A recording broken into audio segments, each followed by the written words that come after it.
Welcome to Let's Talk About Leadership, Service, and Sisterhood. A podcast sponsored by California Rainbow. Founded in 1922, Rainbow is a premier service organization for young girls ages 8 to 21. In California, we have approximately 60 assemblies. These young leaders learn the importance of serving others and gaining lifelong sisterhoods. Learn more at go.ca-rainbow.org.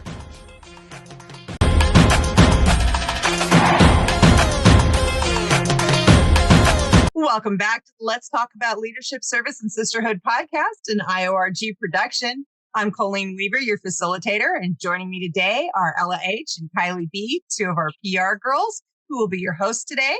Our special guests today are Shannon Major, who's a policy analyst who works with California State Senator Grove, and Colleen Penaluna, who is an associate governmental program analyst with the California State Personnel Board. I think I got all that in there, ladies. Girls, why don't you get us started? So, hi, first off, thank you so much for joining us today. So, if you could start off with just explaining what you do and what it's like working for the government. Mrs. Major, if you wanted to start us off, that'd be great. Certainly. And thank you for having us tonight. I'm excited to be a part of this.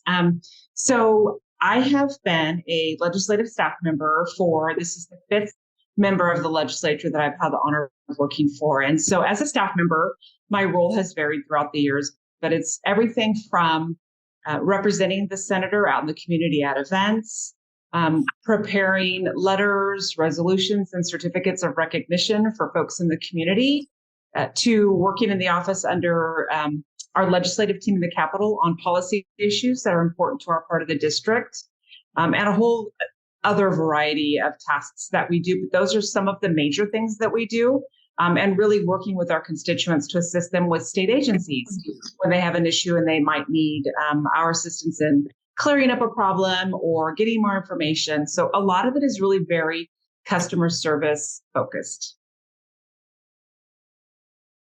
And then Ms. Actually, Penaluna. really cool. I was just thinking about how, so I work as an analyst with a department.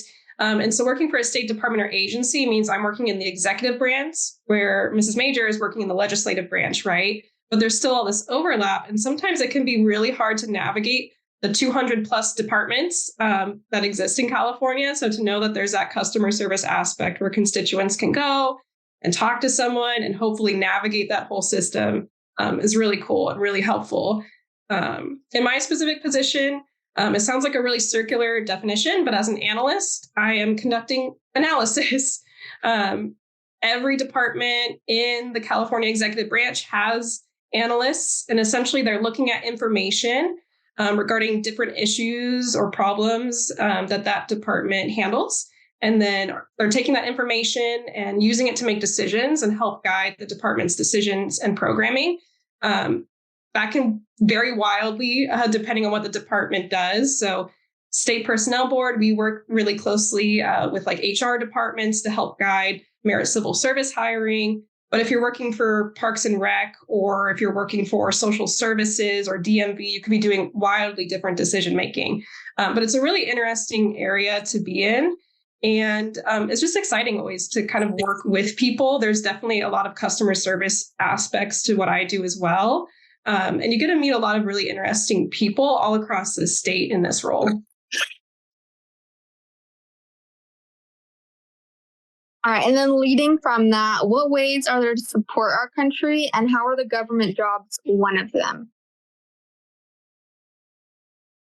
I'll jump in real quick on that one. I get really excited about it. So my aunt worked for the state her whole entire career. And I saw what she did and how much she loved her work. And it really inspired me to go and work for the state. I think that government jobs, sometimes people have a poor view of them, and they think of the bureaucracy and the red tape. They think of waiting in line at the DMV.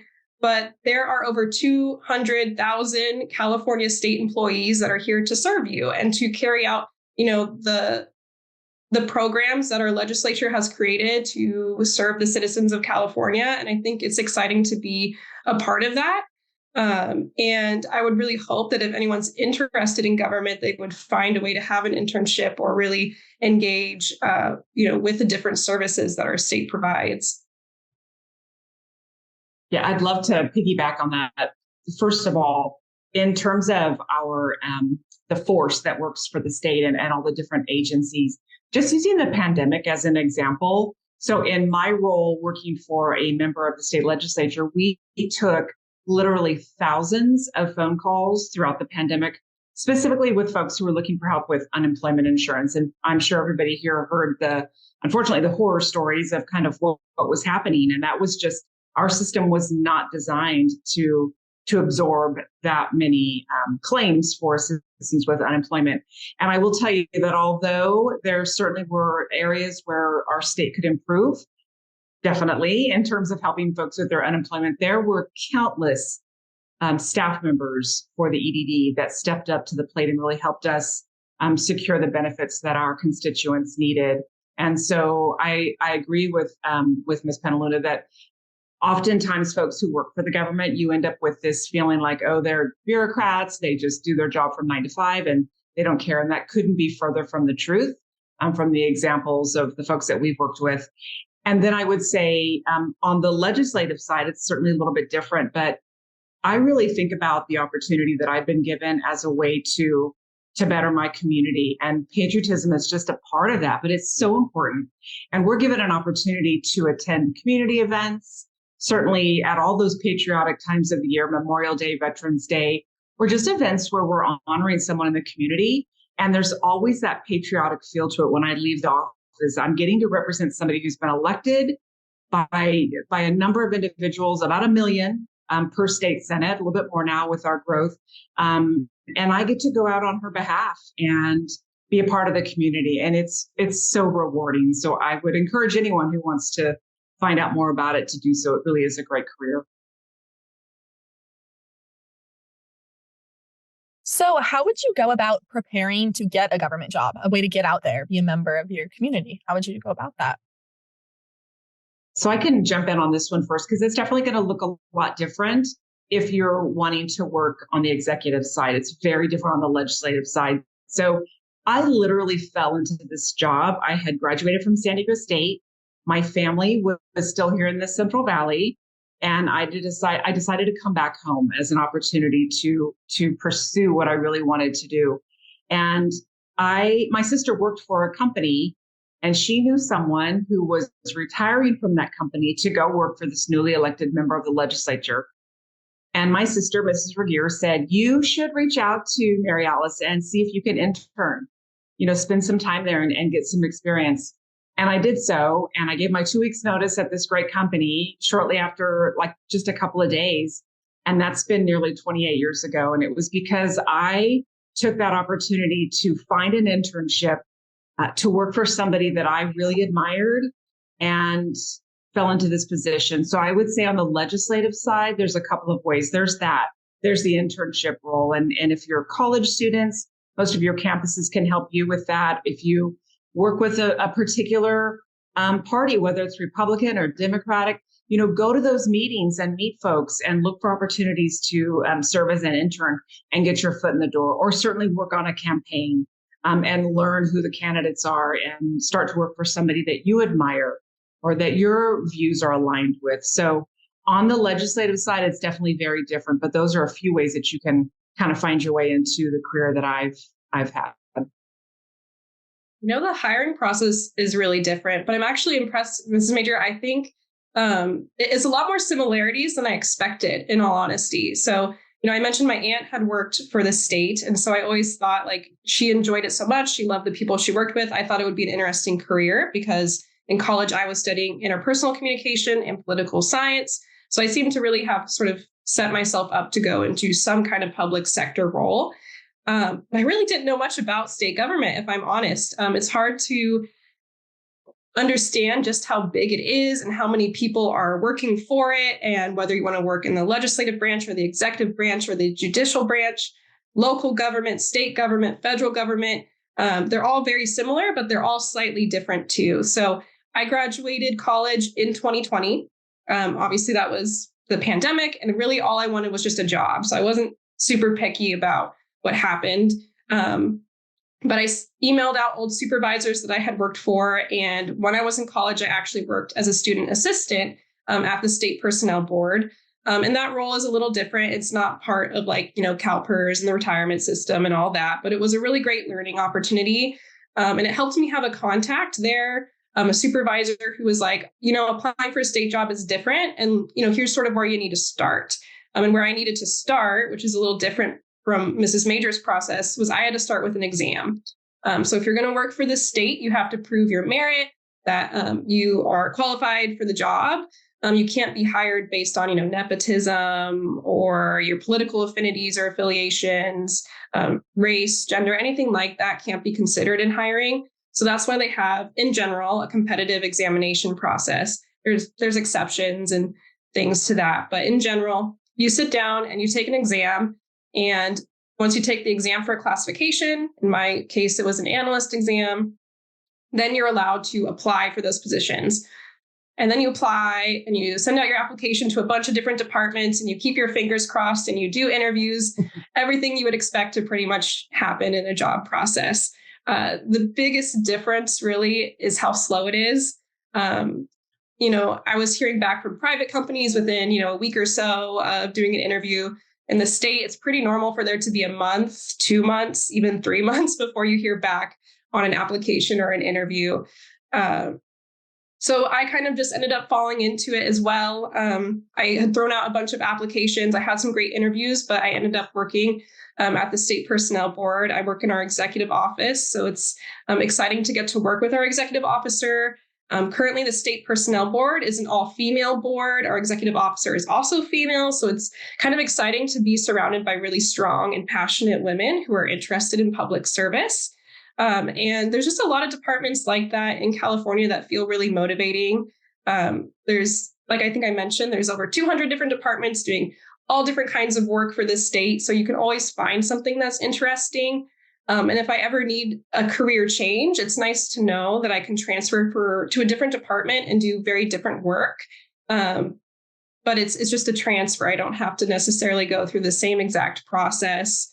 I don't have to change my medical insurance. I don't have to change my retirement. All those little things that you girls are probably not thinking of right now. But once you graduate college and you have to start paying into all those things, it makes a big difference. So I feel like I probably was really long-winded with that. But yeah, that's pretty much how I fell into this work. Well, thank you. My next question is, what is the Merit Civil Service Principle and why is it needed for hiring? Got it. So like Mrs. Major mentioned, hiring in the executive branch where I'm working is a little different than hiring in the legislative branch.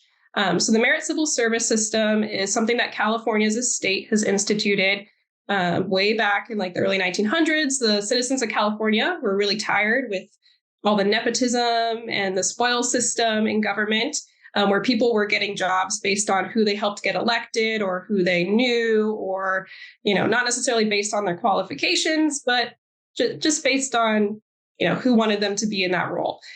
So the Merit Civil Service System is basically saying that people who work in civil service or for government public service are hired based on their merit. So that is your ability to do the job you've been hired to do, your job qualifications, not any of your political affinities, not your race, gender, anything like that. None of that can be considered in hiring. In the department I work for, although I don't do this in my specific role, but my department actually helps enforce that and help guide departments to make sure that they're lawfully hiring the state employees who work for you.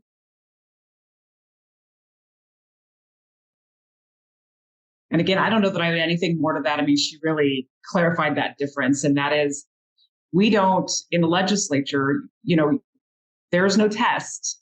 I think the test is really your ability to realize the role of a staff member of an elected official, which is, it's not about my views. It's not really about my political affiliation. Although I will tell you that working for the member of the legislature, I think anyone will enjoy the opportunity. And I say this for our interns as well.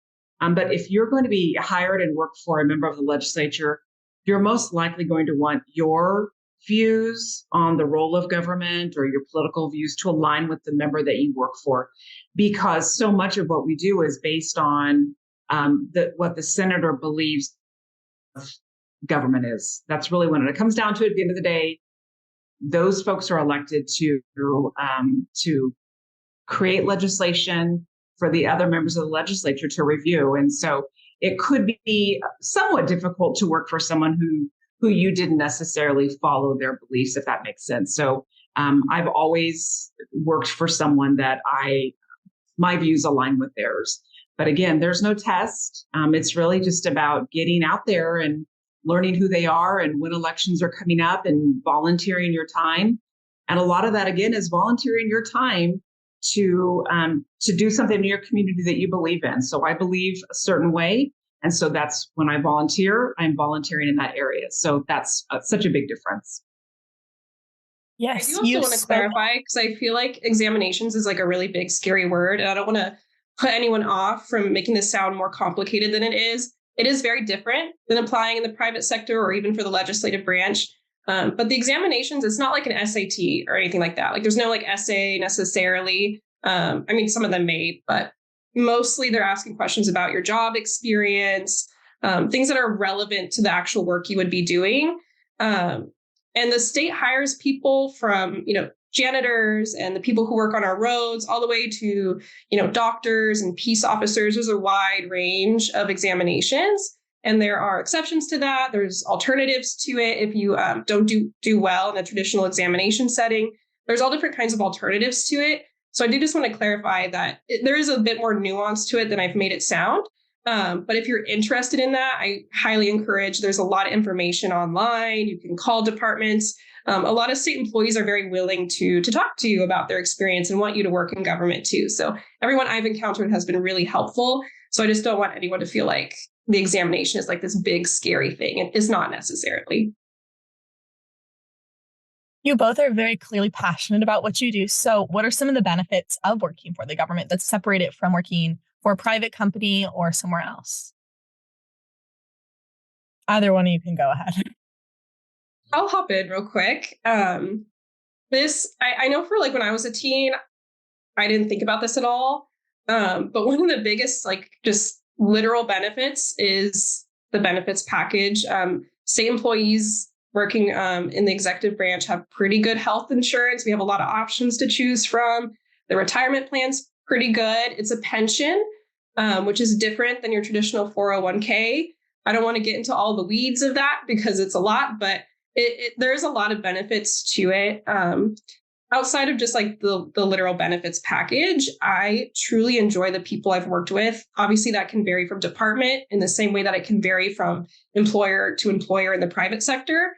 But most of the people I've encountered are really excited to be doing a public service. They're excited about their role. They're excited to teach and mentor people, which I have really appreciated because I'm only 2 years really into my career. So it's nice to know that I have supervisors who support my willingness to learn and want to grow in this role. I think it's also really nice to know that I have like a union and things like our salaries and whatnot are all public information. Sometimes in the private sector, you might not be making a different amount of money than the person next to you, even though you're in the same role. In the state, if you're in the same classification, there can be variances, but there's a specific pay scale, there's just like things that I appreciate where I don't feel like I need to like fight with my supervisor or push for myself to get a raise. Some of that's sort of coded already into the work I'm doing. So I feel like I can really just focus on the work and not worry about like what's happening at home so much, if that makes sense. So I would definitely echo the part about benefits, the medical and dental and vision. So when I first started, I was, out of college just a short while. And when you're young and healthy and you don't really think about the importance of your healthcare benefits, that as we get older, we realize how important it is to have access to that. And so in the legislature as well, we are very blessed with a nice benefits package, both a pension as well, which interestingly enough, the actual elected officials don't have a pension, but staff members do, which is very interesting. And then staff members for elected officials, we do not have a union. So we are at-will employees and there isn't anybody that's negotiating on our behalf, but there is a system in place with the legislature on pay scales. as it relates to the work that you do or the title that you have. And so those are some of the things that I think I never really thought about when I first took the job. I just was so excited to have the opportunity to work for an elected official because I studied political science. Like that's my degree from San Diego State, but I never really knew what I wanted to do with it. I just enjoyed the study. And so to kind of fall into this and realize, okay, this actually is a good fit for me. This is something that I enjoy doing. And I don't know, I think Ms. Penaluna said it as well. I don't know that it's better than the private sector. It's just different. It's just different. And there is some security. I think there's a little more security with being a literal state employee, because in my shoes, when my member either retires or doesn't, decides not to run or gets beat in a race, I'm out of a job. And so the only way that I keep going is when that new member of the state Senate says, I'd like you to stay on. And they don't have to.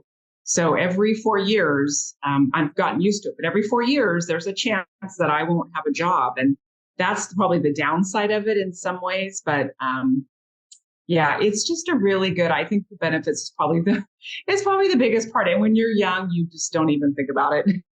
Yeah. But I like that you mentioned, I was thinking about asking you about what it's like to know on that cycle of every 4 years, your job is a little bit more at risk. Yeah. We don't have that certainly working in state government, in the executive branch necessarily, but we do experience a change in governorship often. And with that, a change in leadership, obviously legislation comes through that can really change the work we're doing. So it does feel like sometimes we're like running to get something done and then something changes or funding changes. If you talk to any state employee, it's always about budget. Budget is like our number one, like we got to look at budget before we can look at anything else, right? So those things change a lot. And I think in the private sector, you would find a bit more flexibility or a bit more stability with those things. And it can definitely be frustrating when you feel like you're running towards a goal and then the goalpost moves again, or policy changes or priorities change and it's completely out of your hands. But it keeps it exciting and new too. So look on the positives. Yes. Thank you. So to kind of wrap it up, I have one more question. I think it's a really important one since I think everyone can agree that there's a lot of things that need to be worked on in the country and the state. And my question would be is how do you think teens can become more involved in the political world? I know a lot of us feel stressed and unsafe, and there's a lot of things going on. So I'll be happy to jump off on that one first. So being involved, being in the conversation, making sure that you are expressing your opinions.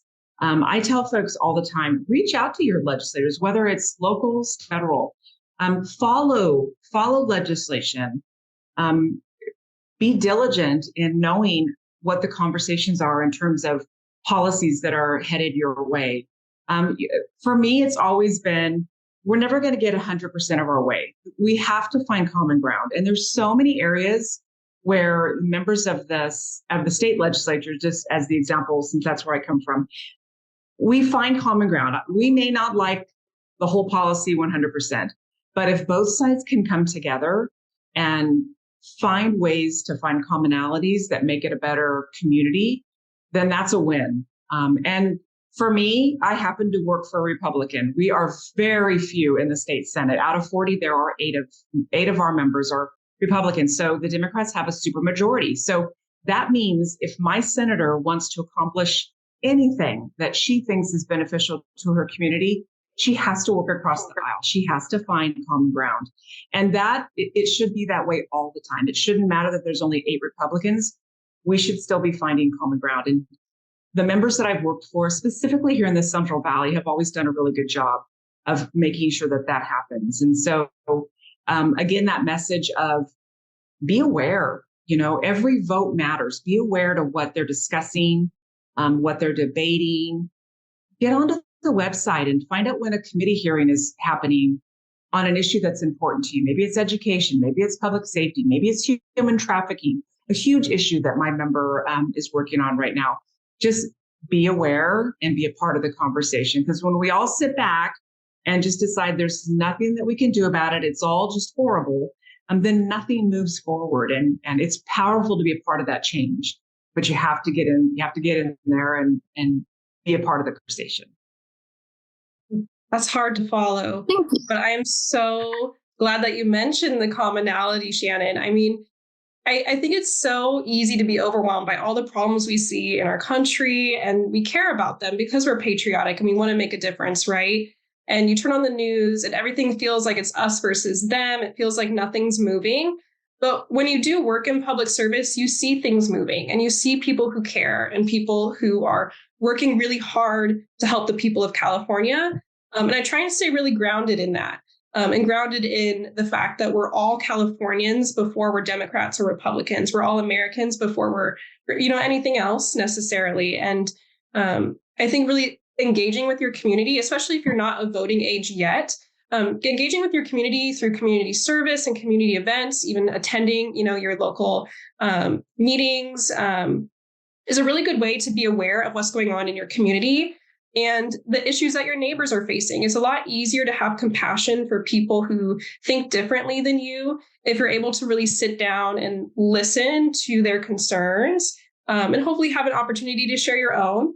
And maybe you walk away and you still disagree, but at least there's that root of compassion that started so that you can work together, so that we all can experience, the benefits of voting and policy and engaging with our government. It is overwhelming, and I completely understand why teens of today would be exhausted by it. But if it ever feels too overwhelming, I always just come back to the community service aspect and how can I just help this one little corner of my world? And I think that's really healing. And I think those conversations can be really healing. I think this is fantastic, ladies. Ella and Kylie, thank you so much for your hosting tonight. Ms. Penaluna and Mrs. Major, we're so happy to have you here. And I think it's really important that our young teens focus on that community and finding that common ground in this day and age. There's so much going on. And just knowing that there are people out there like the two of you working for us, I think is amazing. So once again, thank you for joining us. And we look forward to seeing you on our next podcast.